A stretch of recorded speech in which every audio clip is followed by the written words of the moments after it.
La question, c'est comment? Mais comment?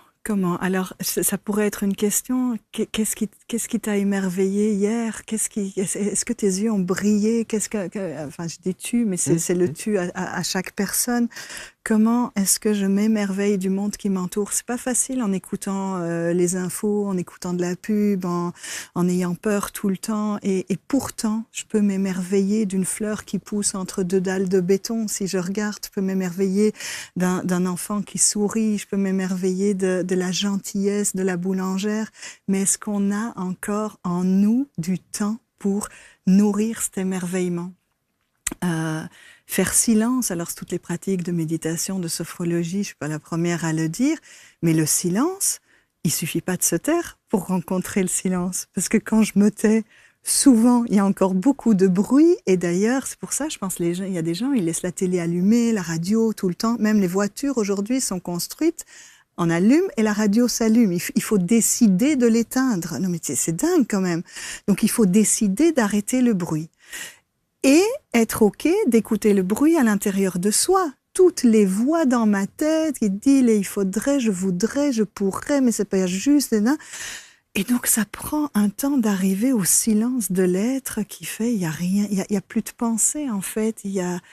Et une manière d'aller là-dedans, c'est de plonger dans la beauté. Si je suis connectée à la beauté, à un tableau, à une musique, parfois ça peut être visuel, ça peut être auditif, mais quand on est en connexion avec quelque chose qui nous semble beau et que notre concentration va là-dessus, je pense que ça détend pas mal le brouhaha. Et puis du vrai lien et de l'authenticité. Et là, en rentrant dans un désert, on peut faire un peu de ménage et de tri.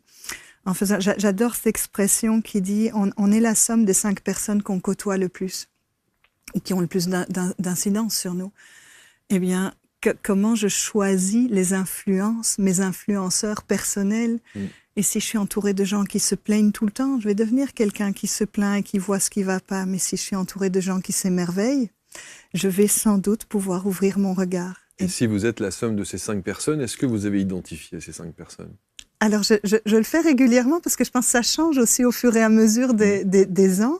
Et dans mes rituels de fin d'année, j'aime bien voir quelles ont été les 5 personnes qui ont été significatives pour moi et est-ce que c'était bon pour moi et je les remercie à la fin de l'année pour dire voilà de quelle manière tu m'as inspiré, tu m'as guidé, tu m'as permis de devenir cette version de moi qui fait sens pour moi. Donc ça veut dire que dans la vie de Caroline, il y a un top 5, et si elle ne vous appelle pas en fin d'année, c'est que vous ne faites plus partie du top 5, et que les choses ont évolué ou changé. Je plaisante évidemment, mais... Oui, c'est dans...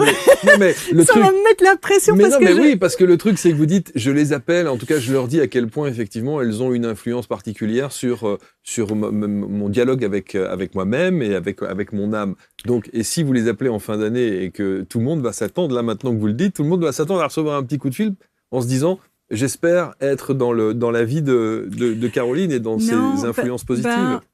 Alors, des fois, ça m'est arrivé de faire 20 remerciements et des fois, ça m'est arrivé de pas en faire. Donc voilà, je suis pas aussi précise que ça. Bien sûr. Mais j'aime bien regarder et parfois, ça a été une phrase. Ça a été une phrase sur une journée de formation qui m'a juste fait switcher sur quelque chose. Ça a été un livre, ça a été un cadeau, ça a été une attention, ça a été une parole et parfois, ça a été une compagnie vraiment précieuse pendant longtemps.